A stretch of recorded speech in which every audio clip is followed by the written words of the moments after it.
Hey, Exiles, welcome to another episode of the Still Sane podcast. We are over 2 weeks into Path of Exile 2 Return of the Ancients, and I have the pleasure of sitting down with the man who I've delayed the podcast of by 1 week because of a thunderstorm. My internet went out. We have one ongoing right now, but tonight is the last possible night I can chat with Rax. Tomorrow, I leave for my cruise ship vacation. So the last thing on my list, like you said, Rax, is sitting down and talking to you about Path of Exile 2. And the first thing I want to ask is, how have you been doing this whole league? It's been 19 days, and I know you. I know you've played quite a bit. I'm one of the biggest losers around here. I just play all day. I've been having a lot of fun, man. I think they made the game significantly better. I think I mean, for me anyway, you rampage through the campaign and then you go straight for the end game. And this update is all about end game. So I'm very, very happy trying tons of different builds. I tried softcore trade, then I went hardcore SSF. I'm having a blast, man. What about you? Did you have much time to play? I know you said you haven't been streaming much. Yeah, I've played way more than in prior patches, actually, but it's all at these super Nice. odd hours. I chose to go Mhm. SSF this go around, and I'm not doing the vegan thing, guys. I'm just giving them the lowdown. I'm playing SSF, and I actually looked at my playtime, and my wife was sitting right there, and she just shook her head. 2 days, 9 hours in the last 19 days, that's a lot for me. That's a You ton. love to see it. It, That's great. dude, it gripped me. It gripped me, and that's all just on my martial artist. That's what I played to endgame first. Cleared all quests at this point except Jado. I have one more map that I have to do there, but I've loved it as well. I like it's a mix of campaign, I feel like, plus freeform. You have the guidelines with the quests, but you also are constantly encountering all these axes of randomness. Like I just did a Jado map, the Garrow-Khan's Resolve lineage support map drop place, Yep. and I had Yep. Delirium on it. And I Wow. had Okay. 5. Yeah, I know. I was clenching the entire time, and I had 5 unique bosses spawn in Delirium. I didn't even know there must be a node that causes unique bosses to leap out of the Delirium. Because when I activated the orange crystal, random map boss comes in, another map boss comes in. Here's Omniphobia. Here's the other guy whose name I can't remember at the moment. It was so cool. So I'm a big fan. They got me. They gripped me. It sounds like you're juicing, man. Yeah, that's exactly. You're going for the big ticket items there. Imagine if you would have gotten that. Bam! There's your headhunter, your mage blood right there, almost. Well, I'm an SSF, so I just use it on my own build.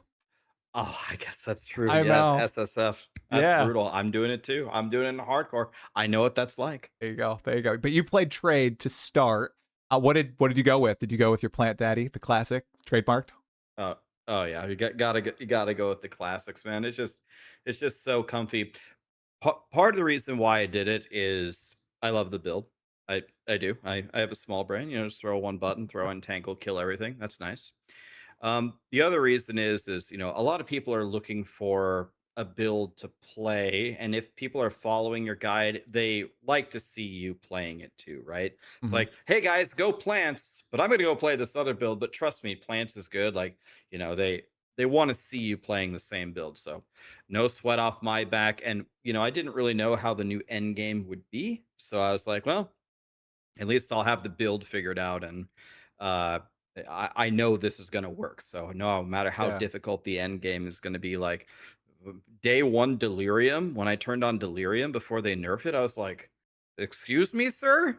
Jonathan, did we add an extra 0 to this one? But yeah, no, it was very smooth, cleared all content. Now I can kill not not the quest Pinnacle Arbiter, but the real Pinnacle Arbiter. You know how they get harder after you do the quest version?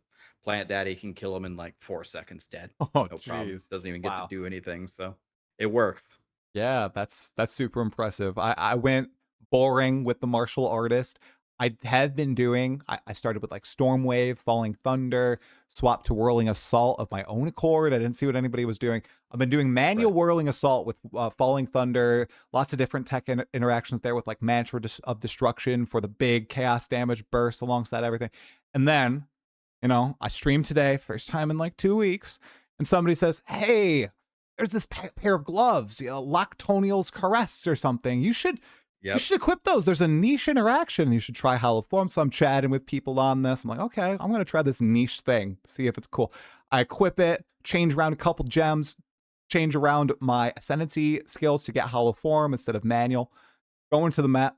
I mean, my damage is like ridiculous. And I'm not even Yeah. dodging anything. I'm just walking through, sprinting, using Hollow Form over and over.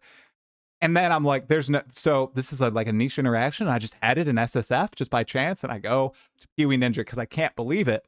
And it's 48% of martial artists are using these unique gloves for this whole thing. Yes. I didn't know. It's so strong.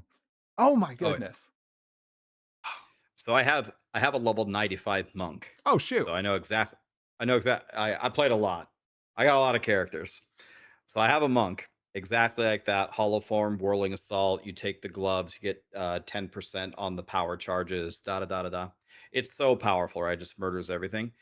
I'll I'll throw a wrench in the build though. The thing for me when I was playing it, as I, just like you said, sprint and just decimate everything, is to me slowing down to channel hollow form, even when you get really powerful. Like even when you sprint, hollow form, and you're clearing pretty quickly.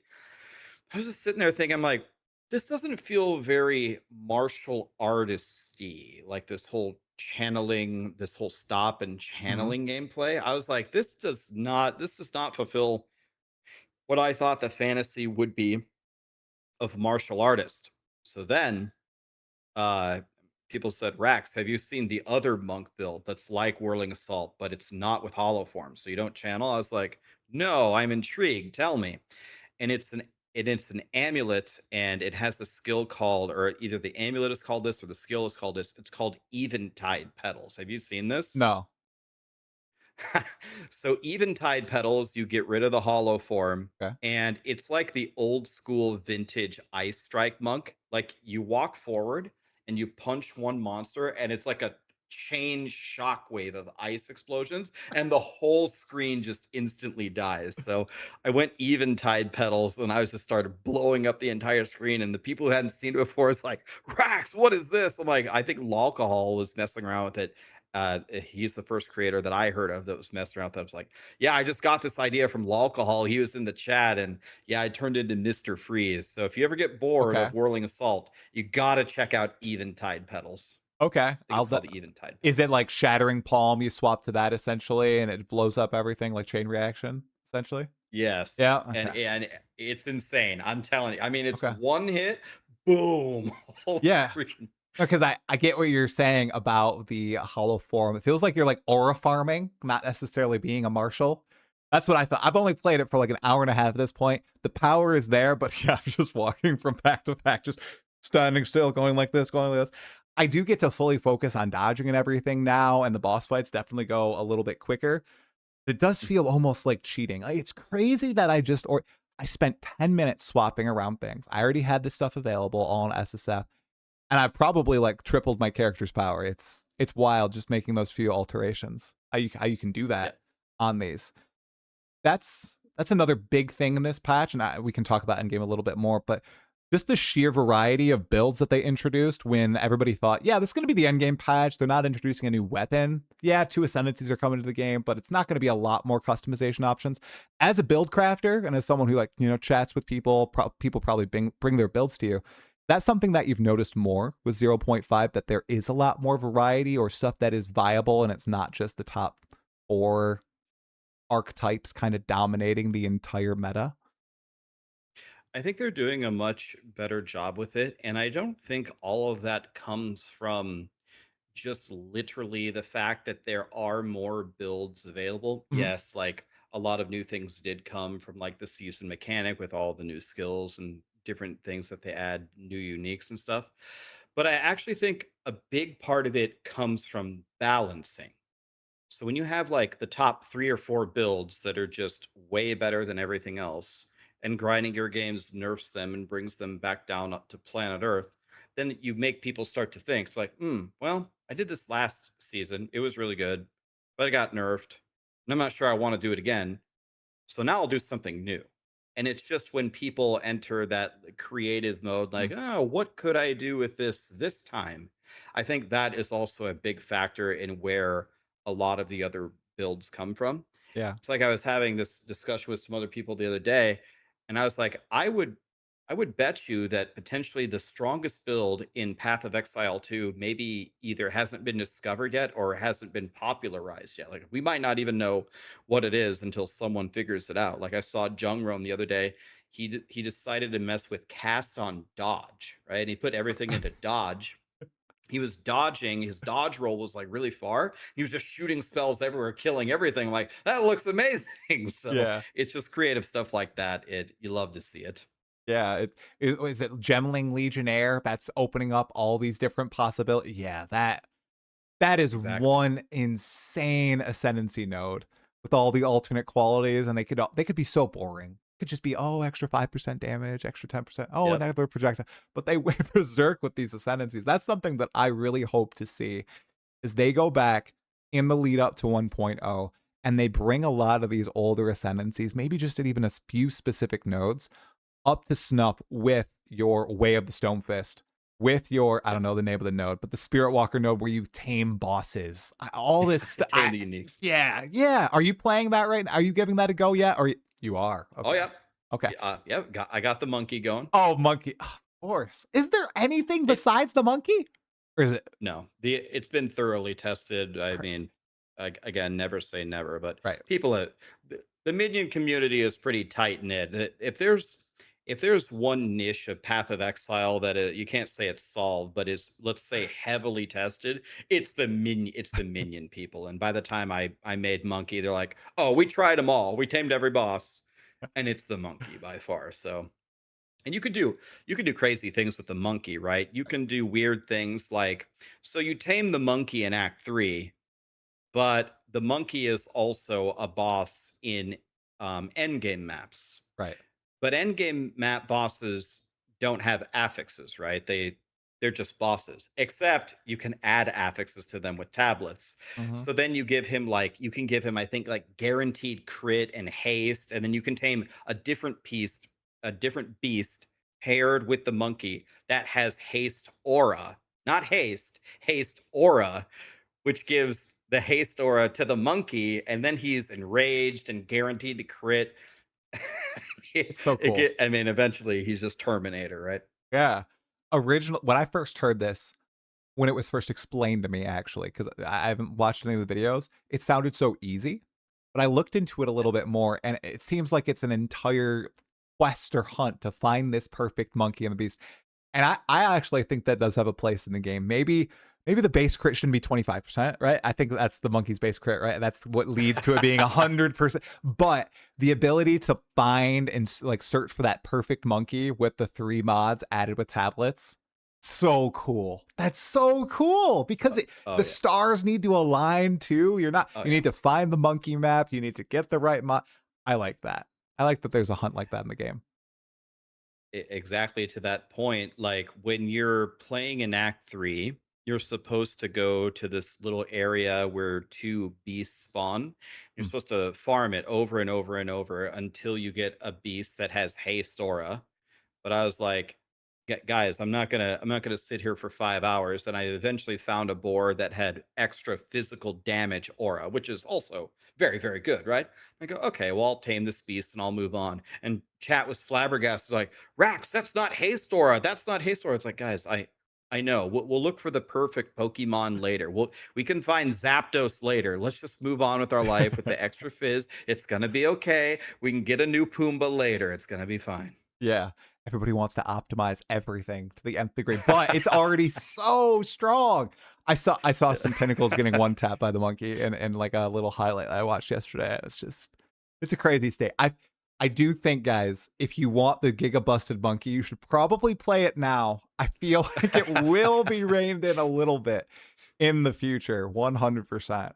Um, yeah, the whole 100%. so we have that. That's a cool hunt as well. And sorry to fling this in. This wasn't like in the notes, but I just thought of it. I know for last Epoch, I think you might have been one of the top people in the campaign. You became like a really good speed runner of the campaign, like racing through and everything. Now that we know that there is such a thing as, oh, what is it? The sacrifice of divinity. What is it? The arbiter of the first edict. What is it? What is the name of it? I don't The actually. I don't know the names of it. I call everything a gym bob, but are you talking about sacrificing You're yourself at sacrificing level yourself at 100? level 100. Yeah. Is that something? Come on, I feel like that's a you thing that you might try to go for. Is that on your mind? That the second I heard about it is like, dude, I would love to level up to 100 and kill myself for the people like that. Like, I think that's got to be my destiny in one of these things. I Yeah. think Karn on one of the Yep. game modes, I got to talk to him about. I don't know. I've never actually thought about that. Like when I want some XP, I just plug like an irradiated, untainted Mm-hmm. paradise with a T16 map. But obviously those aren't infinite. And I'm like, well, I don't know. Like I started thinking about, okay, what could I do? Can I bank up a bunch of divines and then buy the slot from my viewers? Everyone in my chat, go to an untainted paradise.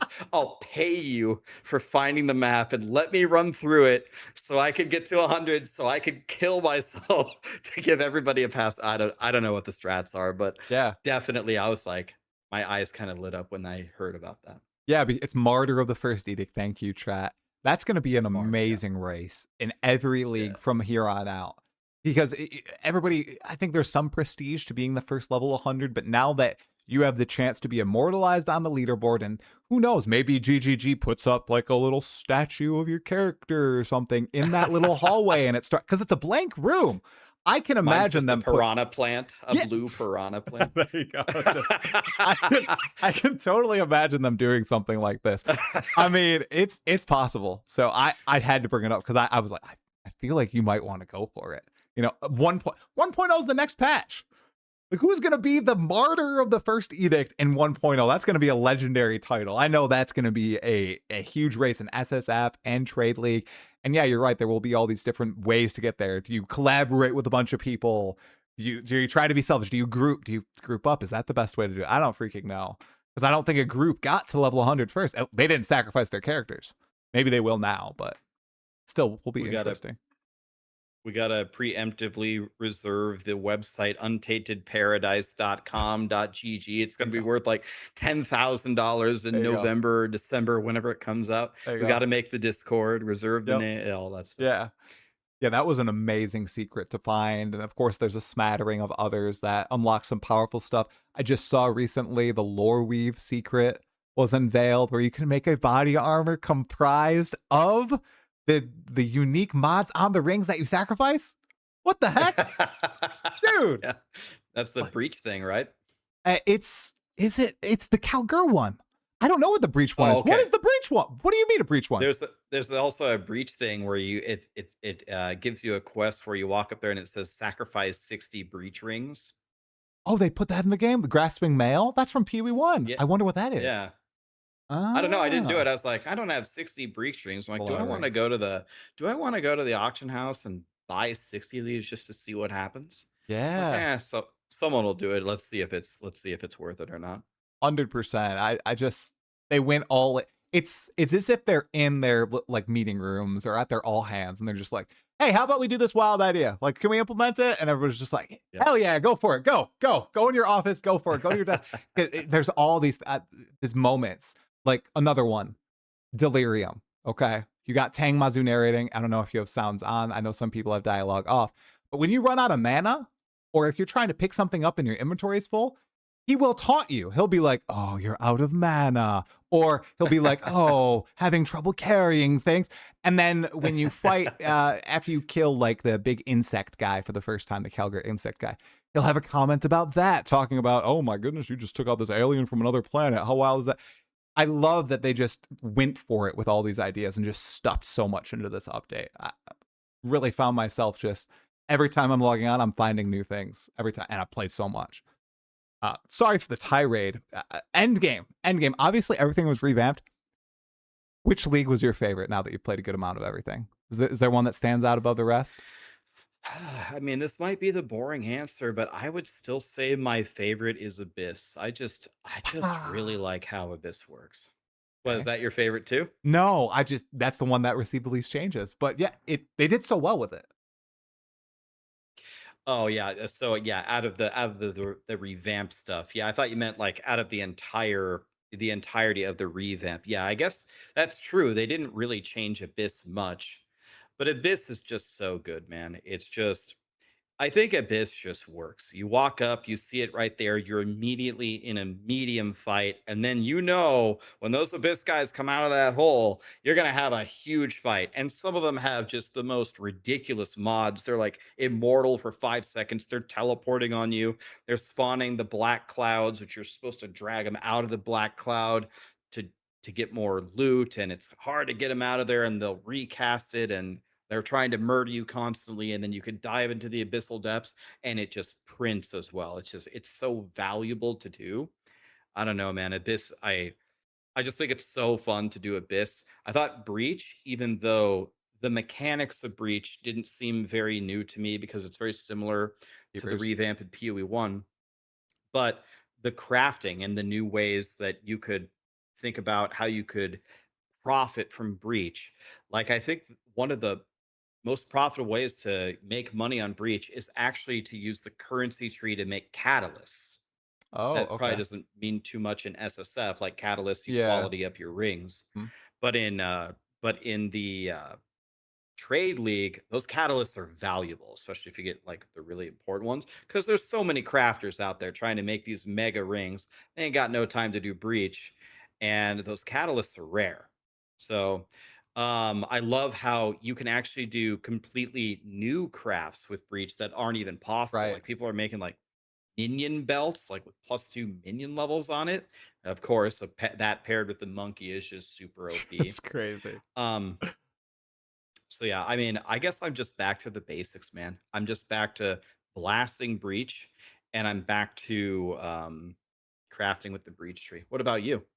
Yeah, I agree. I've tried everything at this point. I've sampled it all, and at this point, I haven't heavily focused on anything yet. I haven't done anything past the quest pinnacle for each of these, and I still have to max out the trees.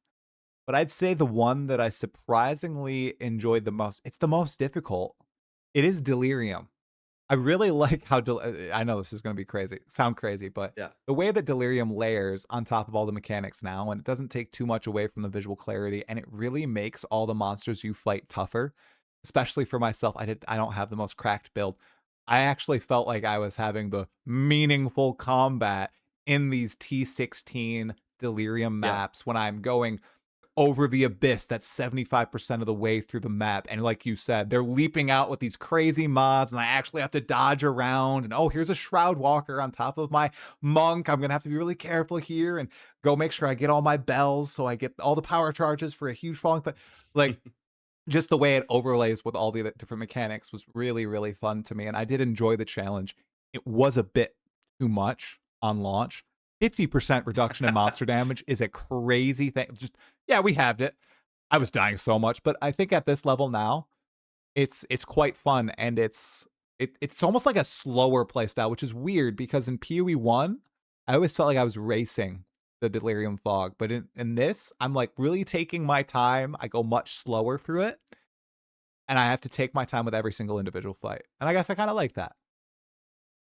Yeah, just a slow method. Yeah, You'd really like those Souls games we talked about last time. I We need to know. get you on. We Dude, need to get you on Lies of P and stuff. look at this right here. Steam Deck. Right. Oh, there it is. There it It's is. time. I'm gonna do it. I between now and the last time we spoke, I downloaded No Rest to the Wicked, and I love that game. That's very fun. Oh yeah. Yeah, Oh yeah. huge fan of that now. I got level 24 or something before PoE2 news started. I got near to the end, I believe, of the campaign. That was crazy fun. I got stuck on some bosses. But lovely game. They're tough. They are. And do you like the puzzles in that game? Yeah, like the jumping puzzles. That was super cool. Yeah. Yep. Mm-hmm. It reminded me of Guild Wars 2 a little bit. I used to play that a ton and has a lot of jumping puzzles in it. Like the very Yeah. first one that I encountered was right in the opening area. I don't remember the area names, but it's the cavern, and you have to illuminate it, and it creates those spectral walkways. You have to climb all. Yeah, that was so cool. I love that. Fun game. When Studios makes good games, guys. It makes good games. You ever played Ori before? I've also been recommended Ori. That's a platformer, right? Oh, yeah. See, Ori and Ori 2 are must plays. They'd be really good on like the cruise, like sitting on the yep. lawn chair, going through the Caribbean, playing some Ori. That's the life right there. I was looking for a couple more games to download because I have like Hades 1, Hades 2, which is just like guilty pleasure. I like those games. I've already beaten them though. Yep. So maybe I'll download like Ori because that's on Steam. I'm sure it is. So, and a couple more. So I'm ready. We got a little bit of time in the airport, and I have time tonight to download stuff. So I'll definitely check out Ori because Moon Studios, yeah, No Rest for the Wicked has been an absolute blast. And that game I tried 3 times in the past couple years, but I always bounced before I even reached the first boss. And this time it just clicked. I pushed through and it became so much more fun. I also swapped to playing mouse and keyboard instead of controller. And I found myself way more comfortable on mouse and keyboard, which is weird. I think Makes most people like controller with those games. I guess are you talking about like Souls-like games or Yeah, Souls-like games. Yeah, like you can better control the camera, I think, which is a big thing. But in No Rest of the Wicked, camera isn't. You don't control the camera; it basically controls it for you. yeah. Uh yeah, I guess I would agree with you. I think most people like I'm trying to think about myself. It's kind of hard because I go back and forth between them all the time, but I would prefer controller for Yeah, those kinds of games. But I mean, whatever. You're a mouse and keyboard guy, I'll allow it. I mean, maybe. play how you want to play, buddy. Yeah, I've got one for my Steam Deck just in case I need to swap over to them. But yeah, the bosses in No Rest of the Wicked, sick.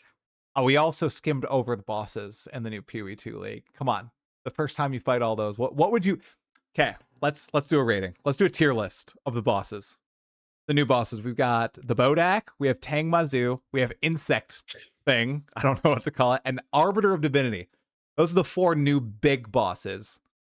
How would you rate each of those? Okay, so the okay, I don't know their names, but the Bodak guy is the guy that makes like the green paths, right? And then you Yes, in walk the Ritual. path and you fight Yep. him again. Yep. So that I love the fight. It's awesome. I was actually very confused as to what I was supposed to do the first time I fought it. Like I didn't really understand what grinding gear games wanted me to do because if I remember correctly, the screen went black and then it looked like there was a path to go to the right. So then I ran to the right and then I just started dying, dying, dying. I'm spamming my potion. I'm dying. I'm dying. I'm like looking around like what do I do here? And I Oh, died. I'm like, did you get a uh, bugged instance? Is that what happened? that not I don't think so, but No. after I did get a bug. So that that Oh, that that part of the story is coming. So then I went back in. I'm like, all right. So I kill him, and then I'm like kind of standing still. I'm like, okay, the whole thing went black. It looks like I go right, but I'm not gonna go right. I'm gonna stand still. And then I saw the green path spawn. I'm like, oh, okay. So I got baited, and then I followed the green path and I killed him. So then an hour or two later, one of my viewers said, Rax, I'm fighting the boss that you killed like 2 hours ago, and I cannot kill him. Like, I can't. And I was like, well, do you want me to come help you? I know why you can't kill him. It's because you probably went to the right. You didn't go on the green path. And I walked with him. We walked the green path and we got to the end. And then he just never spawned. And then we just died. We both died. We died together. At least it was poetic. But I was yeah. like, all right, this is like just really, really bugged. And then they fixed it later. So Yeah. that kind of took away from the fight for me a little bit, Right. like that those things. But I thought the fight was still pretty good. I'll give it like a 6. A I'll give it a 6. 6. Sorry. Dang. We got the bug thing. Couldn't figure out where the Emerald Road was. The Arbiter of Divinity, I thought was godly. Like, okay, have you ever played Final Fantasy 7 before? No, but I've watched somebody play it. And I feel like that's Oh, another game that I should get and I should play. And would you that's the recommend most. remake or the original? Oh, dude, that's I in my opinion, I think Final Fantasy 7 is the greatest video game of all time. Oh Rank 1, shoot. better than anything. I think it's Okay. the best ever. I think it's the best ever by far. I think it's way ahead of any other game. Definitely play the original.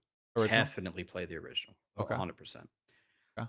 So, what the analogy I was going to draw is in Final Fantasy 7, it does such a good job with the storytelling of making you genuinely afraid of the final boss. Yeah. Like you interact with him in different ways, flashbacks, talking with him, just seeing the things that he does in the world, is his influence on it. And man, that storytelling I still remember as a kid. You don't dream of fighting Sephiroth. Like you Yeah. know you're gonna get one-shotted by him. When you started fighting the Arbiter of Divinity and he starts unleashing all his crazy holy moves and all the crazy stuff, it's like, damn, I'm actually kind of afraid of this boss. This is like Millennia or Sephiroth caliber. I loved it. I thought it was a 10. I thought a little bit of vomiting of abilities where it's just Right. like rolling all the time. But after you do it a couple of times, you get used to it. Yeah. His What were the introduction other? too. I won't spoil it, but the introduction and then the music, it's so Yeah. dissimilar to anything that's in Path of Exile 2 right now. Like you can tell that this is something like completely out of left field. So I felt like the fight was really different too, where you were never fighting the arena, you were always fighting him, which Yeah. is completely it's not the same as like the Arbiter of Ash. That's like an arena fight. This is like you are fighting the Arbiter of Divinity, and you got to be terrified of what he's going to do next. So yeah, I agree. It was an awesome fight. That's such a great way to describe it, because when you fight the Arbiter of Ash, the thing that I'm paying attention to is how is the environment changing?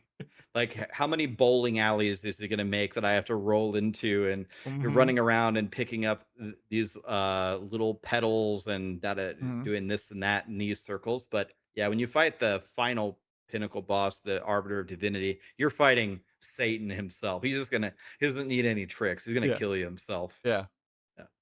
he's a good one. What were the other bosses? The What were the other insect. I need dudes? to hear how you did the insect because I thought that was actually a pretty sick fight, but I had to engage with the mechanics. The big bug from The Expedition, where you go to the crater, you're walking up to the crater, and you have to block. You don't even remember all this. I just did it. That's why I so remember.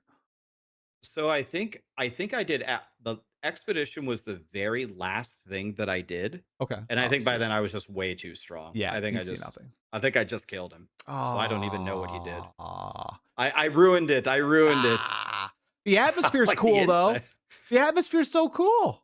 Going into this Is it? massive crate. Did you wait? Do you listen to any of the story racks or no? You're kind of like, nah. No. No. Oh, dude. Like actually nothing. Actually, not. It's so cool. Okay, so I'll just set the scene. So obviously, you're Okay. going on this big quest, right, to find the Triskelion flame and Okay. unveil Ulroth. Okay, so you break the flame, then they repair it, and then they're like, all right, we gotta race to this crater before the King of Kalgur gets there, because they're kind of rebelling against the King of Kalgur, warring factions and everything. So they send Okay. you because they think you'll be able to travel faster, and they strap the Okay. Triskelion flame to your back. So when you're first walking up to the Ah. crater, there's that massive. Maybe you don't even realize it, but your character gets a special effect. Like you know how like, I don't know, it's like Goku, like when he's flying through the sky, he gets the flames on his body because he's moving so fast. You get kind of that effect, like the Triskelion flame is shielding you from the power that's emanating from the Vrisium crater until you place it in, and then it all collapses, and then you walk in, and what you're fighting is literally like an alien. It's basically like a Maven-like entity. That's what I was reminded of. I was like, oh, this is like the nucleus of the Maven. This could be a relative of the Maven from Path of Exile 1 that you're fighting. So I thought the atmosphere was 10 out of 10. I love all the different environmental things they're doing. Sad that some people don't notice it though. Aw. Give it a I chance. I Give it a chance.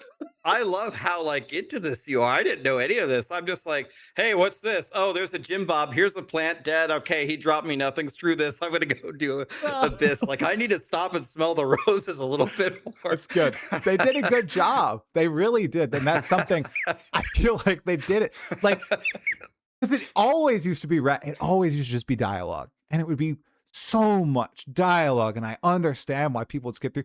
But now they're doing all these different things where you're like the Yeah. environment is reacting to you, your character's reacting to it. Your character has unique lines based on the class and the ascendancy when they encounter all this stuff. And then there's like, when you go and turn in the Triskelion Flame originally in King's March, there's like a whole music track associated with it. It's like a freaking like Clair Obscur. Like they have the track matched to this exact scene that is playing out, and when they repair it, there's like this huge like celebratory like chorus of instruments that plays. So it's like they like Camille and co. wrote the music to go with the scene, which is something I feel like they didn't do in the past. So I very much appreciate it as I'm sitting here playing in the dark late at night with my speakers on max. So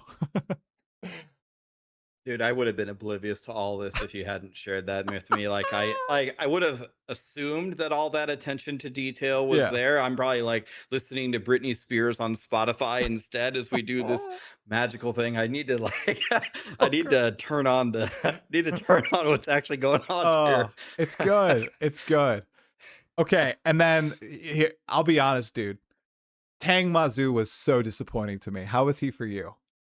I, who is Tierra Masu? Oh, Who? the I Raven don't even know trickster, who. the Delirium end boss. That guy. Again, Delirium. I gotta be. I don't even remember him, man. Oh, Like oh, when like is he at the like I beat the simulacrum and I put the thing at 200%. I got all my yeah. points and there was a boss. Again, Delirium was one of the last things I did. I mean, I don't know. I just threw a plant at him. Dang, dang. I- He had so much aura too, Rax. No way.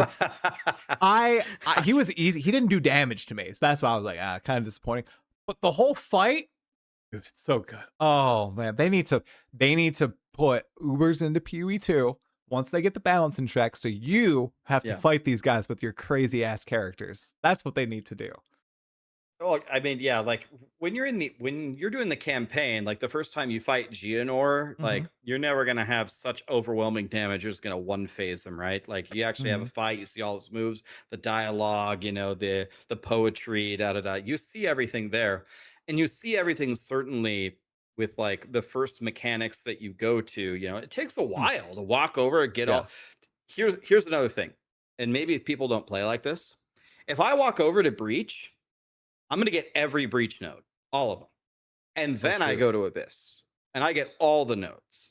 And then I completionist. go into the, yeah, it's a completionist. And also it's how you make your currency, right? Mm.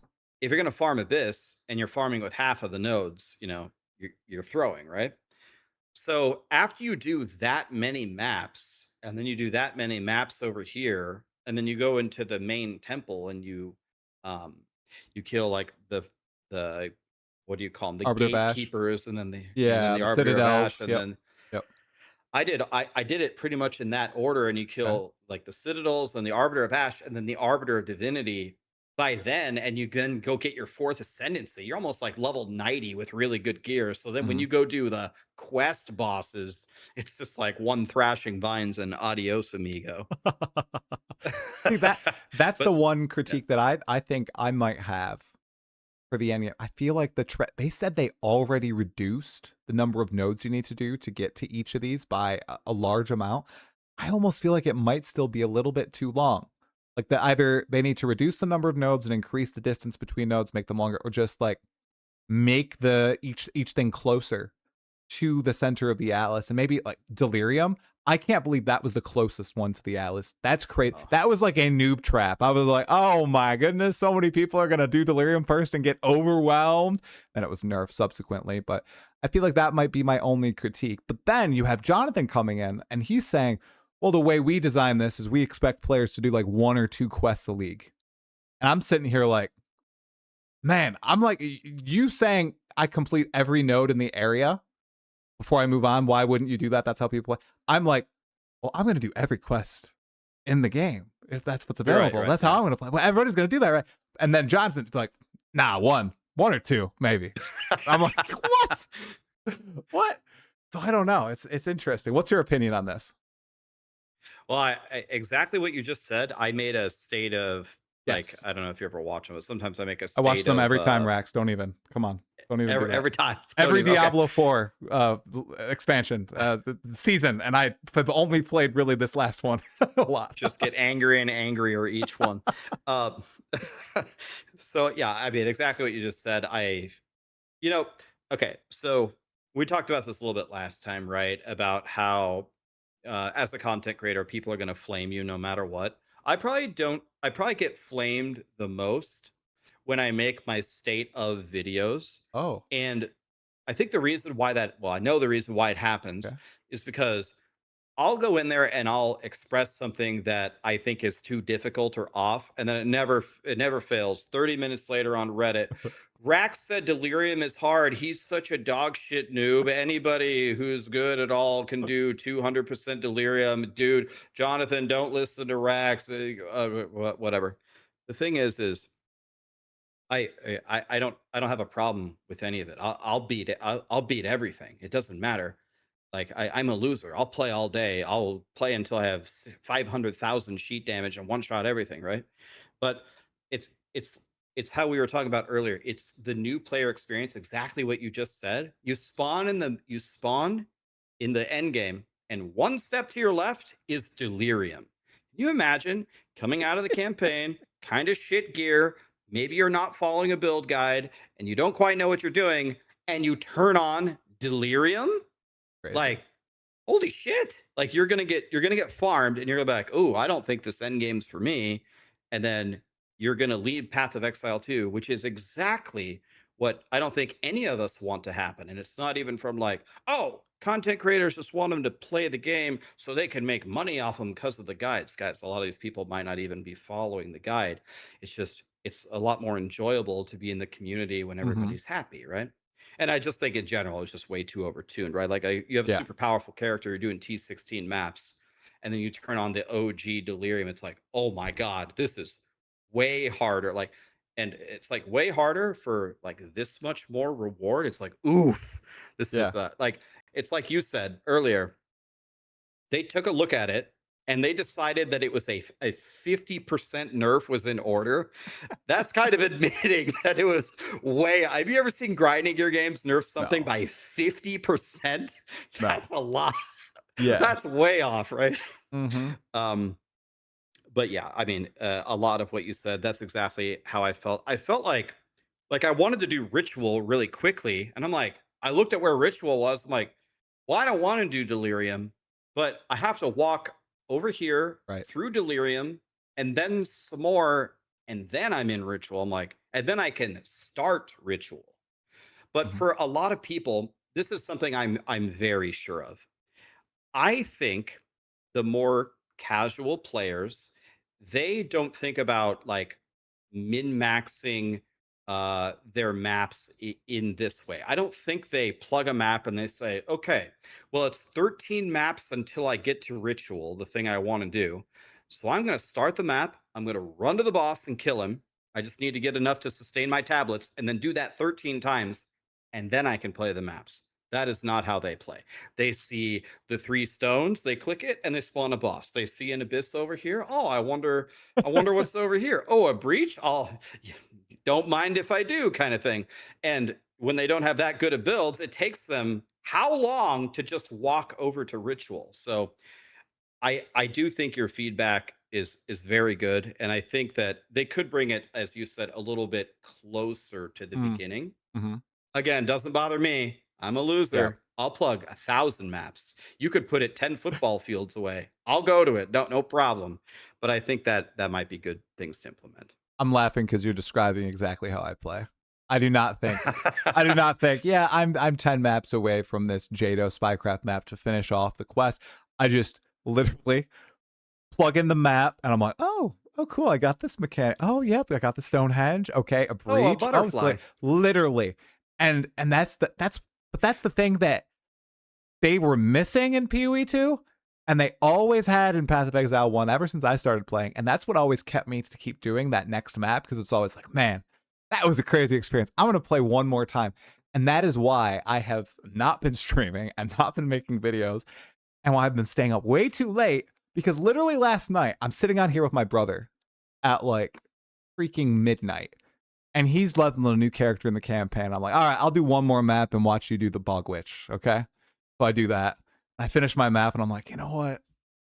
Oh, that was a really cool map. I think I'm gonna do one more, just see what I get in the map. I literally, dude, I did this until 2 a.m. I'm not even shitting you. I was like, I gotta get up for work at 6 a.m. and my daughters are probably gonna wake up. But they have me like hooked. I know that I'm addicted. Like, I understand what's happening. I'm an adult. Okay. I know what's going on, but it's so much fun. And I'm just glad, like, I don't know. It's like you said, So many people seem to be enjoying it so much more. It's nice when the community is happy. It makes the whole like game experience and being a part of it, a creator or just a player, just much more pleasant. It really does. Yeah. It does. It elevates the whole experience. Another thing that grinding gear games did, I think, with this new Endgame patch, which makes Path of Exile overall a much stronger game, is so if you're like a blaster, right? You're figuring out how can you make as much money as possible. And so, you pick one mechanic like Abyss, and you put Mm, in 3 or 4 Abyss tablets, and then you roll for all the best mods and stack them and mhm, try to make as much money as possible. So when you do something like that, what you're supposed to do when you open a map is ignore everything else because mm, it's an opportunity cost, right? If you click the 3 stones in a summoning circle, well, the 30 seconds it takes you to do that or whatever, you could have done a third of an Abyss map or something. You know what I mhm, mean? But with the way that grinding your games has designed the end game as you play a lot and you get the points, you are now also specced into everything. You're mhm, specced into essences, you're specced into the summoning circles, you're specced into rogue exiles. And so now that opportunity cost is a little bit closer, right? It's still probably better just to skip it. But now, if you don't right. skip it and you actually play it, you are specced into it. So you might get something good Mhm, from it. And of course, they'll continue to balance it over the patches. So for people that play like that are chasing butterflies, those butterflies are a lot more valuable now than they used to be because you will be rewarded from it from the passive tree. I think that's a great choice by them for the general population of the people who play the game.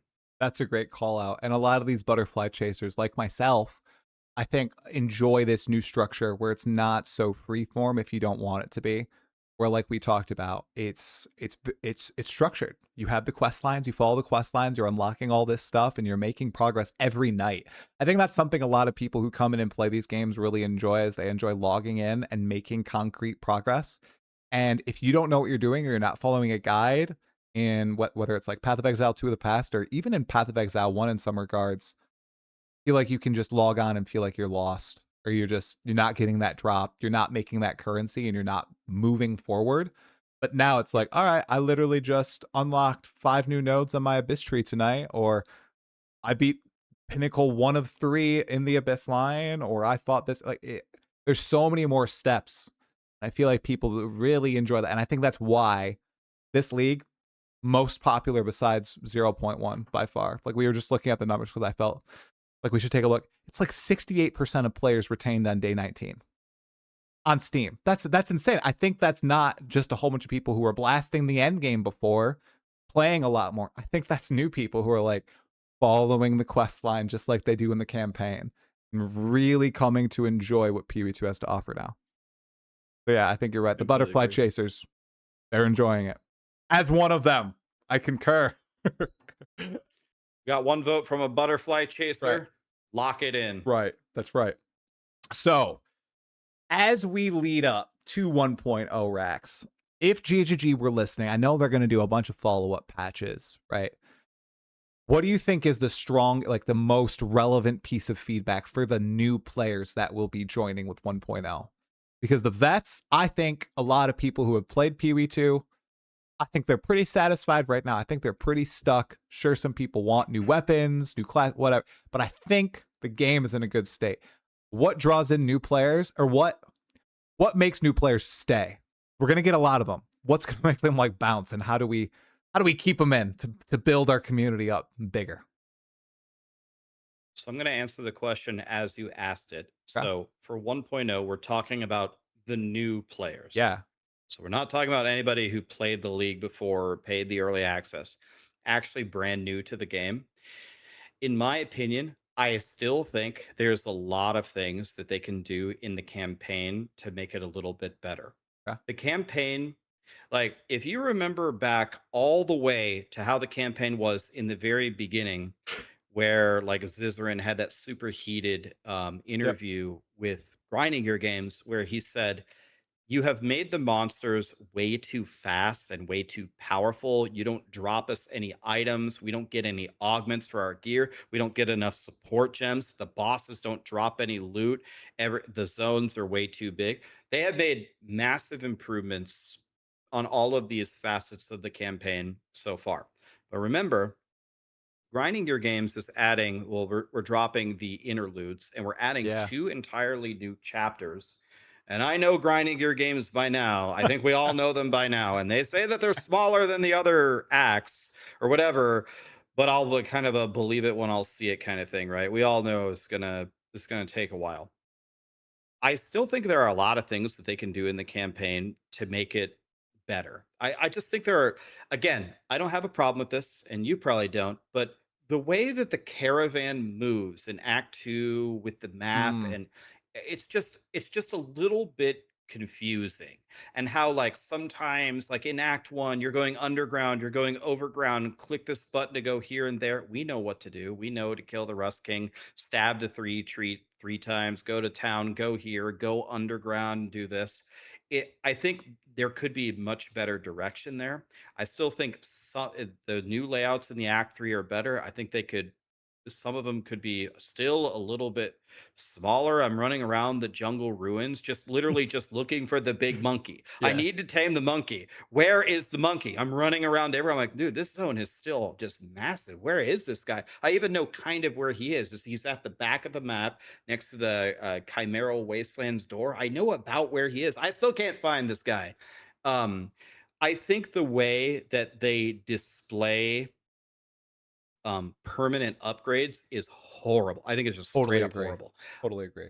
They did it artistically, right? They artistically drew a skull with a plus sign with the little tiny lightning vial in Act 3 when you click the thing. Bro, a new player is not going to know what that means, and a new player that doesn't have all of the permanent buffs when they leave an act is going to have a much worse experience than any veteran who actually grabs them all like clockwork, right? Just the way of checking that is not good. And I'll tell you another thing that I hate. Like you're getting me on a roll here. I have to say this. This thing royally pisses me off. In Act 4, when you complete an island, the first thing that happens when you kill a boss is it brings up the button in the top left corner and it says return to ship. You want to know exactly what you're not supposed to do? Click the return to ship button, because you have to, when you kill the mermaid, you got to run to the other side of where you killed her, and there's an NPC there RPing, and you have to wait for the RP. It's the music, Yep. it's the dialogue you were talking before, and then you can leave. And if you don't do that, if you forget and you go do another island, you're going to be at the end. You'll be like, wait, I already did that island. Oh, yeah, I didn't do the RP after the mermaid. The map has reset and you have to do it all again. Yep. I messaged Jonathan about this. I'm like, Jonathan, Please. please, please, if you're going to put the button up to return to ship, and like in PoE1, you don't have that, right? If Yeah. you kill a boss, they bring an angel up. He's got an exclamation. If you just go to the next zone, it advances it, right? Hmm. You almost like never have to talk to him. The campaign. I still think the campaign needs work. I have a million ideas. I think this will help new players. You did not have me in the first half. You had me in the last half though. I agree on Act 3 onward, those adjustments that you talked about. I think the Act 1 and Act 2, especially the Act 2 caravan thing and the underground thing in Act 1, it's artistic. I like the word that you used. They do the artistic thing for the permanent buffs. I think that's kind of trash because it's a very mechanical thing. It's something that you're tracking. I like so you're going to hate this. If you are listening to the dialogue, if you are paying attention to what's happening in the game world, it Yeah. does explicitly say like, okay, use the desert map. We're going to travel the caravan. It does say all these, right? But I know what a lot of people do exactly what you do, and they skip past and they don't care. And the underground thing might be confusing, but it has like that artistic flair that makes PoE2 or just Path of Exile like different from other games. And it almost reminds me of like earlier RPGs that I played that had a little bit of that jank to it. Like I remember like a lot of Neverwinter Nights 1 modules that I played had these really, like each of them had like kind of archaic things that you had to do to progress the story in some regards. And just this little thing of like using the desert map to move the caravan to the new environment to then depart from the desert caravan. I don't know, it gives some life to the story, but I can see where it will piss people off and just confuse people. So I don't know, it's like how far do you go? Everything you said about Act 3 and 4 and the permanent buffs, totally agree with. And you're totally right. Act 5 and 6, they're gonna be I think they're gonna be longer than GGG thinks. They're gonna be like, yeah, these are way shorter, and they're gonna become some of the longest acts in the game, especially Act 5, I can see. But yeah, I kind of like the differences. I guess is it friction? Is this the word of the day? The friction of the desert map and the underground areas? I don't know. It's good to hear other feedback, and Yeah, they're definitely, as we talked about, they're definitely going for an artistic right. flair. Yeah. Let's have the home base move around the map because it's a Yeah. caravan. So let's have it Yeah. go here and here and here and here. I'm like, bro, how the fuck do I go home? Pardon my French. How the fuck do I go home to sell my inventory so I can keep I blasting? know. Screw it. I'm just gonna throw it on the ground. Yeah. No, but Oh, I get no, it. it definitely, if you're listening and following the story, I'm sure it's much better. Right. And it's not even like I don't want them to take away those things. I don't want them to take away the caravan. I want to go underground. That's really fun. Like I don't want that to go away. The I UI. want you to stop moving the caravan around like, can we just have the caravan waypoint like in the middle and not move that There around? you Does go. that really have to move around for the immersion? It's like, That's a good where one. is home? Right. That's a good one. That's a good. See, I like that because you're told. I even get confused. I played the campaign dozens of times, and I'm like, where am I? Where? I get lost. So I That's what I'm talking about. right. I'm I not get talking that. about the The beauty beauty. of the caravan itself. Yeah. Got it. Okay. Hi, sweetie. You want to get on my lap? No. Okay. Whatever. Fine. Bye, kitty. Okay. Here's something else that I needed to bring up with you because it became such a hot button issue out of nowhere. And I need to know your take. Some people in chat Okay. told me your take. I want to hear it from you. Okay. I Uh-oh. I'm not even gonna. Okay. Sprint. Uh-oh. What are your thoughts on Sprint in Path of Exile 2? So I just told this directly to Jonathan. I mean, so I didn't watch the interview. I should have watched it, but Zizran apparently brought it up again. Mm-hmm. It's been a lot of people have asked, can we make some changes? And they just said they're absolutely not changing it, right? Mm-hmm. I so I think this is the biggest selling point to get it to change for grinding gear games. Like Okay. if I were sitting across from Jonathan on the couch, the number one the number one thing that I fear on my super powerful character that's farming pinnacle bosses is not the bosses that you made. It's it's sprint, and it's not a joke. That's the only thing that can kill me. If you have a really powerful character and you're sprinting in the end game, I'm talking like T15, full mods, you're fighting like crazy monsters where your build, is, you're whirling, assaulting, and you're killing the whole screen, or I'm throwing plants, or there's spell totems or comet or whatever you're doing. That's what mitigates all of the incoming damage to you. But the moment you trip and all those elites target you, it's very hard not to get 100 0'd unless you have an extremely tanky character. And just think about the idea of that. Zoom out and just think about the idea of that sentence. The most dangerous thing to me is just using one of the base movement abilities. Like it just doesn't make any sense to me. So if they added sprint, which lets you actually trivialize a lot of mechanics. Mm-hmm. The Ruja, for example, I know Ruja's name. Yeah, that's Look at impressive. I know one you, of the lore boss's man. It's names. because she has such a long death animation. You probably like read it or something. Yeah, you have to talk to the person at the Yeah. back of the cage, Yep. and if you don't talk to her, you have to kill her again. Remember, Right. remember the Act Yep. 4 islands? Yeah, Mm-hmm. this is an Act 2. Anyway, sprint completely trivializes Ruja. Mm-hmm. You just sprint when she has her ultimate. She literally can't hit you unless you're the worst driver of all time, right? So I understand that there needs to be a penalty. I also understand the penalty could be pretty severe, right? If you get hit, it needs to actually be something that makes you like, oh, well, I didn't want this to happen. But that duration of a hard CC where the endgame monsters can just wail on you, I think that the only way to put it is it's just incorrect. There's no way that's the right answer. I I can't believe that out of all things that that's the thing that they're, that's the hill that they want to die on. Hmm. It's almost universally hated. And then people say, "Well, it's a skill issue. You don't know how to sprint." It's like, "Bro, I spend 99% of every day sprinting in PoE2, and the amount of trips that I have is very, very little." No, I can sprint in PoE2. It's just the one time that you sprint, you get hit, you either die or you log out and reset the map or whatever it is you want to do, whatever penalty you want. I play hardcore, so the second something Right. bad happens, you pause. Then you can assess, well, do I want to unpause and take the death or do I want to log out or whatever? I think Okay. it's horrible. So your opinion is a lot more nuanced than ones I've heard, which I appreciate. So your big problem is that when you get hit out of the sprint, it's basically death, right? We're not It's death, yeah. right. It's death. Okay. I can see that because I'm one of those assholes that says skill issue, although I don't say it like that. But no, I like it in the game. I like that it's something that you need to master, and like you just said, 99% of the time you're mastering it. 1% of the time you screw up and you die. I wonder what they could just wonder because I know even though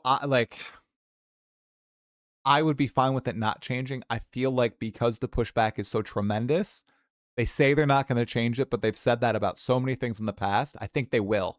So it's about like coming up with the best solution here. But it's so hard to think about that. Like when you sprint and you get hit, you get heavy stun, you lose a bunch of defenses too. Like, but if you get like, what if you just get minor stun? That's not enough. If you get hit while sprinting and you just can't sprint for, I don't know, a couple seconds, that's not enough. Like, I wonder what penalty with this system, is it really just the duration? Is that the only thing that they could adjust? Making it shorter instead of what is it, 4 seconds? Is it 4 seconds right now? That that would go a long way. I mean, if the duration, it's an obnoxious duration. It's again, it's artistic. It's you got Hmm. tripped while sprinting. So you trip Hmm. and then you do a barrel roll and then you believe me, I've watched my character after tripping. You trip, Oh, you do a right. barrel roll, you get back up, da da da da da. It's like what would actually happen if you got tripped while sprinting. But the like let's say you weren't just going to shorten the duration. Let's say you were going for something different. My first thought would be I think that the penalty for getting hit while sprinting Hmm. should coincide with why you were using sprint in the first place. Why are you using sprint? To move fast. Okay. You want to know one thing that I hate more than life itself? Getting hit with temporal chains in a map. You know that when it hits you with temporal chains and you move 1 millimeter, it really pisses you off. I regex it out. I hate it that much. I filter it out of my map mods unless you have like the monk, I believe, has Martial artist, 100% 50% curse run. ruin and the 50% on the tree. Yeah. Oh. Exactly. Oh, So it's so good, I dude. run it. I'm a happy camper. Yeah. What if, for example, if you got hit while sprinting, you were severely hamstrung and you got hit and you're dragging and it would really piss you off. And on bosses where you were trying to avoid an ability, if they hit you with it, you'd move so slowly that you wouldn't have the mobility really to dodge their big attack. It would be a penalty, but it's not a hard CC. It's not locking you out from completely playing the game. Something like that to me is a very annoying penalty. It's less devastating, but it's not a 4 second hard CC. I've Something literally like never that. heard this idea. I mean, the solutions I see proposed by people who don't like sprint are like, it's usually not even like the death thing. It's like, okay, sprint is solving a problem that's inherent in the game. Like, oh, the maps are too big, so we need to make sprint the baseline movement, or like stuff like that. That's actually a pretty cool solution. So essentially, what you're pitching is like a really hard MAME. Like you're moving way slower, like I don't know, 25% of your base movement speed or something. So you're like limping along, you can't dodge, you have the ability to maneuver, you have the ability to use some skills, but you're severely damaged. I mean, I'm picturing it in my head, and it seems cool. The Hmm. the overarching theme, like grinding gear games implements their own solutions to things. And I think this is the way that at the end of the day, every ARPG company is responsible for their own game. We can give all the suggestions we want. If they adopt them, they're on the hook for it, not us and whatever, right? Yeah. But I think the penalty should the idea that I'm proposing is it should coincide with what are we using it for in the beginning.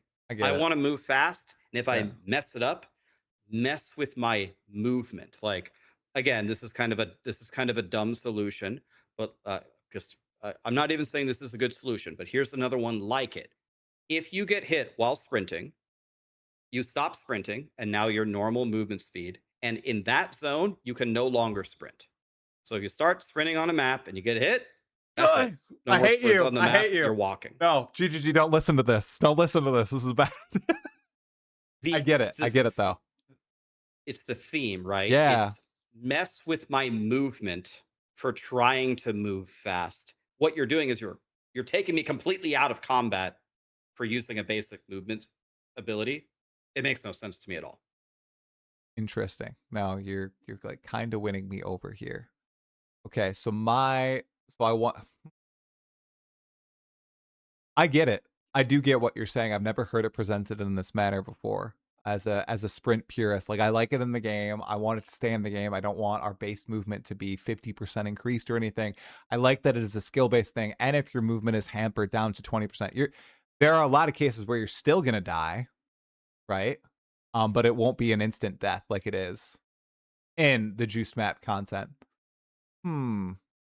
I don't know. Yeah, I think it's a it's cool all good. solution. I No matter what they do, I don't really. The reason why I actually have a lot of ideas for Sprint, but the reason why I never share them is the moment that you Oh, bring them up, all the two-celled people from the internet just go, "No, I love Sprint," or "No, I hate Sprint. I Remove it." know. It's like, okay, well, we can't have a conversation about this, so let's just drop it. We can't ever get anywhere Right. on the Sprint conversation because I don't know, people are very polarized one way or another. So it's just Yeah, drop it's like it has to stay as is or just completely get changed. Like, but I think that's very nuanced. And I really like the way Sprint is implemented, even though, and here's an even crazier take, I think that they should do more to Sprint than that. Like, for example, boss fights, dude. I feel like it trivializes not just Ruja. I think it trivializes a ton of boss fights. You can once you've mastered sprint, you can trivialize a huge amount of the game just by outmaneuvering enemies, knowing exactly where to go. The biggest enemy, in my opinion, then becomes those rocks that you clip on. And it starts that little animation. And if you're not paying it. Yeah, attention, you gotta like dodge it. yeah. Like that's the biggest enemy then. Like this is such a powerful thing that I can't believe they just dropped it into the game in early act. It completely changes the way you play PoE2 once you start using sprint and you master it. Um so yeah, I kind of like your idea actually, the whole maiming thing. I got to think on it Don't more. But don't don't say what? don't say that. Don't say that. Don't say that. I haven't People looked will at come after chat you. this whole time because my everybody knows I'm like a people should stop complaining about sprint. That's my persona or whatever. But I'm usually far more nuanced than that when I'm actually talking to people. So yeah, I like that idea. I think that they could also have more interplay with like items in sprint. I know that there's some item in the game that allows you to fly while sprinting now or something, which is super cool. Really? Is it the boot like divinity boots? I don't know what the name of the item is. But I saw that there's like boots that give you wings. I don't know if it's while sprinting or while dodging. Like I said, I'm like a complete noob. I don't know a lot of stuff. Like more interplay like that would be awesome, I think. That would So, be really cool. And another thing that I saw, I don't know if they've always been here or if I just noticed them, but I usually spec into energy shield, and now I'm specking into evasion and deflection. And I hmm, think there are some nodes that actually mhm, like give you massive buffs while you're sprinting. yeah, And I was looking at that and I was like, huh. So, well, while I'm sprinting, you either don't get hit, I guess. So, if you got hit by something, does all those bonuses only apply to the first hit that you receive? And mm, if you evade it, do you not fall down? And if you get hit while you're sprinting and you're rolling on the ground, do those buffs persist while you're there? Is it like right, trying to save you? I was sitting there, I was like, huh, that's kind of interesting. Like, I wonder how those even work. yeah. Yeah, they added a ton of those, and I think 0.4 onto the ranger side of the tree. And then there's Yeah. like runes that interact with sprinting as well. Like you can get them in your boots, so you can move 8% faster while sprinting as well. There's a, I think there's more iteration to be done on the system as a whole. Like it doesn't need to stay static. I think it was something that was added in 0.3. Very little has changed about it since then. I think they'll make some alterations. To try to please both sides of the community. Because I also think you could add like notables or keystones that completely change how sprint works too.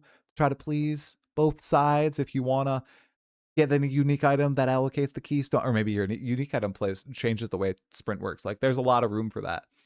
So maybe an ascendancy will change the way sprint works. Never know. Yeah, I think Pathfinder. Well, Oh yeah, yeah, actually change. I think Pathfinder can moving manipulate it. while you get reduced movement penalty while using skills while moving, Yeah, right? Yeah. Yeah, so stuff like that. So and you don't get heavy stunned when you're sprinting if you get hit on Pathfinder, right? Just a light stun? yeah. See? Pathfinder Uh-huh. is the anti-sprint ascendancy. Exactly. Yeah. 100%. Okay, well, Rex, you gonna play any other builds this league? I mean, we got a lot of stuff. We Oh got yeah. PoE 1 this in a month, a Diablo 4 in a week and a half. Are you gonna play another build in PoE 2? You think? Oh yeah. Oh yeah. Yeah, I got to make a lot of builds. I it's don't know. late. I'm just having fun, man. I'm still having it. I Awesome. For me personally, it's really fun when you go hardcore. When you only have one life, it's like a whole new game. You got to go run over and get all the nodes again. It's Mm, like the season just reset for me. So right. you got to save all your backup gear because if I die, well, I've got these yellows for the campaign. It'll really help me this time. I don't know, man. I just think it's fun. And it's just a much more difficult game, right? You're playing Yep. SSF. People that haven't tried SSF just they don't understand how when you need something, oh, you need 20 catalysts to make your ring really good. Well, you can't you can't just go buy it. You got to go farm it. And if Mm-hmm. you need a specific unique, you have to, I don't know, maybe you have to do ritual to get Mm-hmm. it to show up. And if it doesn't drop, you just don't have it. It's a whole new difficulty of the game, but I love it. So Yep. yeah, we got to make a ton of more builds, man. 100%. Yeah, with chance orbs, they're not just for heavy belts or utility belts. You actually use them for other items. I love SSF. I'll never stop singing its praises. It's changed the way I think about the game, and I've been enjoying it way more. Just going at my own pace, finding the items I find, using them on whatever build I'd like. I got to do another build too. I'm gonna try like a wyvern when I get back from the cruise. Start kind of fresh with some hand me downs, but my martial artist with this hollow form, I don't know how much more I can blast through the end game with it. It's so strong now. So maybe if I Yeah. get that even tide amulet, I'll give that a go. That drops for Oh me. yeah. So Oh, you're gonna love it. awesome. All right, well, dude, I had so many more things to talk about, but it is late, and yeah, we're leaving at 8 a.m. sharp tomorrow morning. We'll have to talk about Diablo 4 and the rest of the Wicked and all that in the past. Because yeah, I actually did play through the D4 expansion. Played through it a lot. Okay, and how So was it? I mean, see, now my mind is wanting to do comparisons, but I gotta stop and not do that. I did enjoy it. I enjoyed it. I didn't like the escort with the NPCs. It made me appreciate the way other games do their campaigns. Not pointing out anyone in particular, but like the extended, unskippable cutscene esque things. The bosses, way cooler than before. Mephisto Yeah. was a true boss fight, and there were some novel mechanics in there that I'm like, oh shoot, some other games should I like take notes. That's actually like the ability stealing mechanic. If you got hit, I'm bad, so I got hit. You might not even know, but if he hits you with a certain ability, he steals an ability off your hotbar, and you have to go find it. That was Yep. You have to super pick it cool. up. Yep, and pick it up. Yep. Inarius, the Blink Boy, that was crazy. He was moving all of this. That was like, I was like, whoa, this is like Maven on steroids right now. I cannot believe what's happening here. So I enjoyed it a lot more than Vessel of Hatred. I thought that was a shit expansion. I did not like that, but I played through it. Lord of Hatred was much more fun. Like I found myself like I completed it in like 3 days. I was like, I wanna beat this. I didn't play the end game a ton, but I really liked the campaign. Yeah. They definitely did a better job. I think it's a pretty universal opinion. Much better job this time. eh, Trending toward a more stable structure for the game, trending toward, what made the Diablo franchise Mm. what it was, at least in the olden days, trending toward it. But yeah, then I don't know. I guess it's a conversation for another day. Still lots of room for improvement. But I guess you could say that about anything. Yeah, definitely. Glad to see everybody trending in a good direction. The only one now that I feel like is left up in the air is the beloved Last Epoch. I don't think I don't know what the future of that game is. I thought it was so positive back in season 2, Tombs of the Erased. I was like Mhm. I know I think you interviewed the devs. I interviewed the devs. I was like, oh, this is so Yeah. cool. They're interacting so much. There's such a good just trend line here, and then it all just I don't know. It kind of fell flat, and that really sucks. You hate to see that. So hopefully the future is bright for them. I know they have the big expansion that's going to release later this year, maybe Orbis and everything. So you're still playing that every season, right? When it comes out. I still like Last Epoch. I'm pretty close with EHG. Like Okay. it's still the same people there. Like people were worried, well, Yeah. Crafton's there, give it 6 months a year, they'll all leave. They won't have any passion for the game. Nah, it's still like it's as far as I Right. know, everyone I talk to, still the same team. They still love it. The most recent season that they had their take on corruption. They added corruption into the game.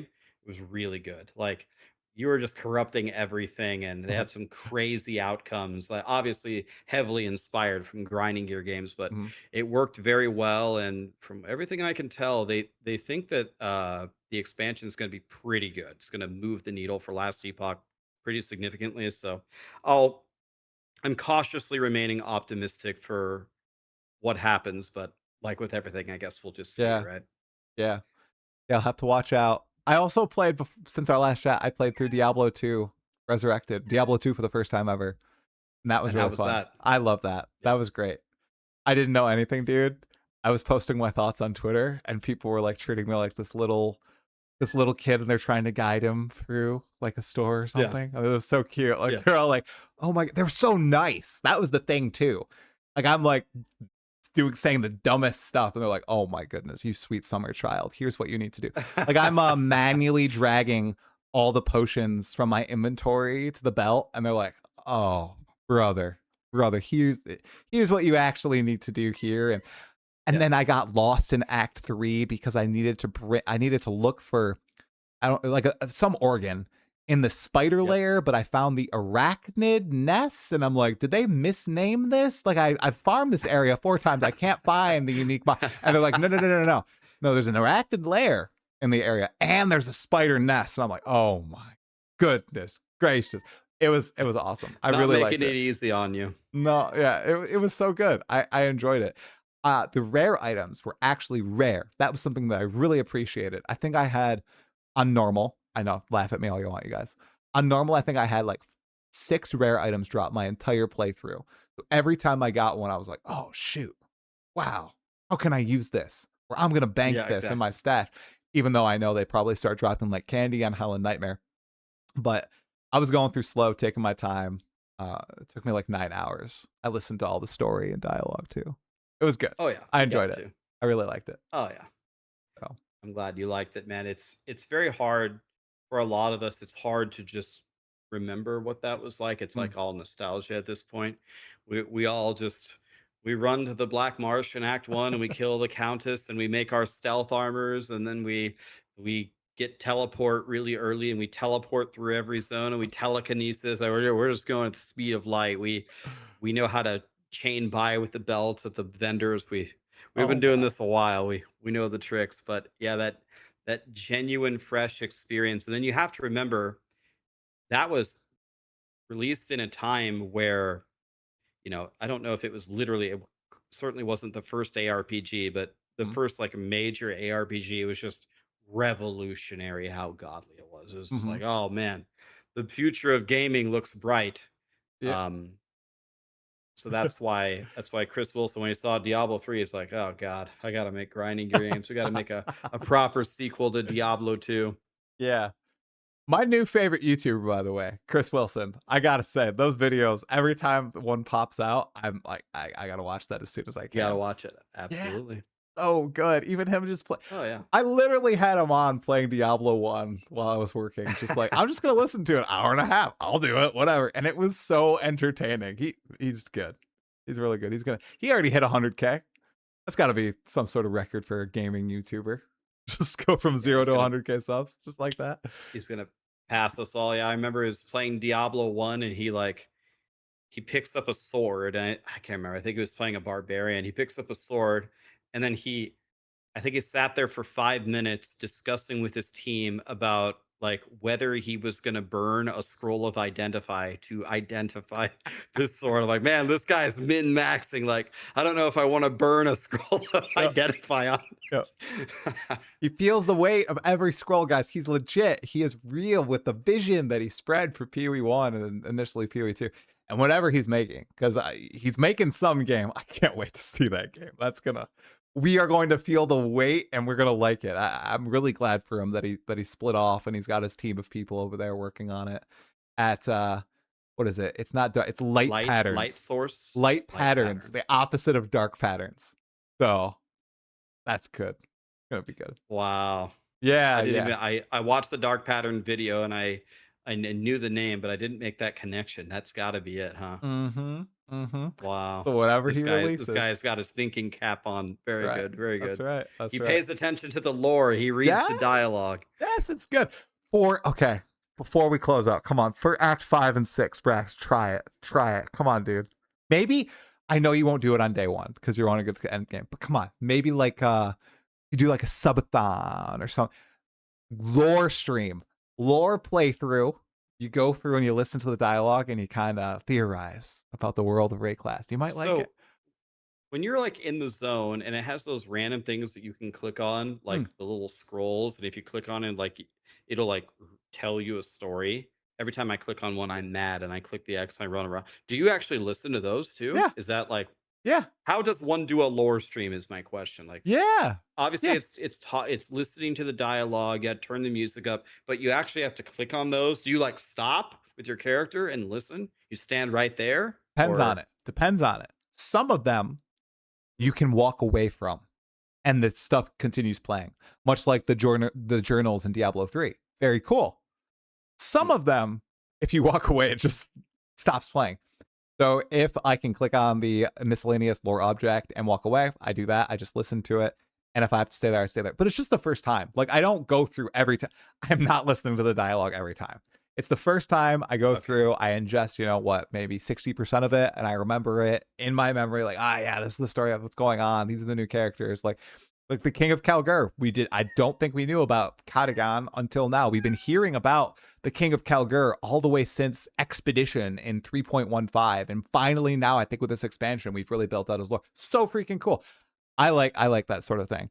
So I think I have a far better memory at recollecting those details than I do for like yourself when you make builds and you understand how different passives slot together or unique items and what path you should go on. All that. I played a ton of D&D growing up, and I could always remember all the story details of each individual session, every NPC name, every personality, all the different conversations that happen. Could not This guy's Rain calculate. Man. No, because then you go to calculus, and man, just passed, just enough to get by in Calc 1, Calc 2, Calc 3. I cannot remember math to save my life. I'm bad with numbers, but stories I understand. So, yeah. Dude, you got through Calc 3? Yeah, Hell yeah. I have You a found the I have a computer you science got the degree. third axis in there? Dude, it was I think there was a curve. I think I got a 30% in the class. And I think the curve was 35%. No, dude, my school is so strict. That shouldn't be allowed. Like I have a degree because of this, but how can you get a 30% and pass the class? Like you shouldn't be able to curve the grade that much for all these students because the average grade is so low. Like that's some sort of scam. I never looked into it because it just seems ridiculous. But that I've was only common in had my school. Yeah, I've only had one or two classes ever that had a curve that was that severe, but I was always sitting there thinking about it again, like they were thinking like like the sprint conversation, right? Yeah. Like we got to zoom out here. And I'm like, okay, so if you're a teacher, you teach the information and then you provide a test to test our knowledge of the information.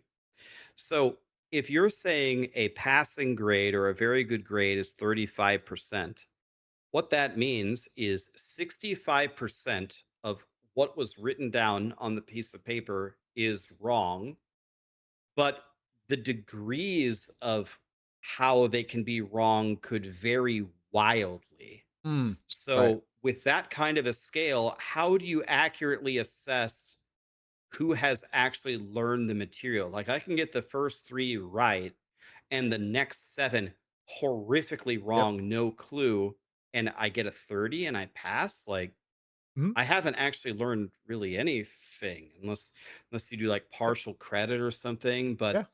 then again, it's like math usually has one answer. Like you Right. show the path to the one answer that they taught you. That's Yep. kind of the whole point. It's like, Especially like one of the other classes where this happened was a theory of computation, all proofs, all memorization, all one path to the end of the proof itself. And yeah, the curve was like 40% of that class. I mean, like, and then you put these people out into the real world, and thank God I'm not in computer science for that because, I'd have to be learning. I was like, I don't think you use a lot of these things practically nowadays with all the tech, but if they were doing this back in the day when people were first starting out, like, I don't know how people survived, honestly, because you're going in and you're just like a fish out of water. You didn't actually learn anything in college. You just have the piece of paper to get you in the door for the job interview, and then you learn all your actual skills on the job. So then, what's the point of college? I'm gonna get radicalized here, Rax. My wife is like, we got to save up for our daughter's college, and we are, but I think there's not going to be college in what 2030, yeah, 20, oh my gosh, Rex, 2040 is when she'd be going to college. Oh, my oldest would be going to college in 2040. Oh, that's a ways away. Path of Exile 4, Diablo 7, you know. Oh, it's a Diablo lot to think 7's about. just gonna auto play for you. You're just gonna watch a Autoplay. character get 1,000 legendaries and There you just kill go. everything. There you go. There'll be like double legendaries, very Yep. orange. Uh-huh. So in the past, I was actually a part of recruiting Okay. for like some some difficult departments to enter, right? Like Okay. actuarial departments and product Yeah. departments. And the take on degrees was, well, if you do like something like actuarial science, you have to actually pass these specific Exams. exams, and you're actually are trained in the discipline of the problems that you will likely be solving. So that one's a little bit different. You can to some degree look at a resume and get a temperature for how good they'll be at it. But in general, what a degree mostly does in a lot of cases is it just demonstrates your ability to learn something and then kind of regurgitate it back, Mhm. which is why, as you said, you go in on day one. Here it is. We're going to teach you and you regurgitate it back.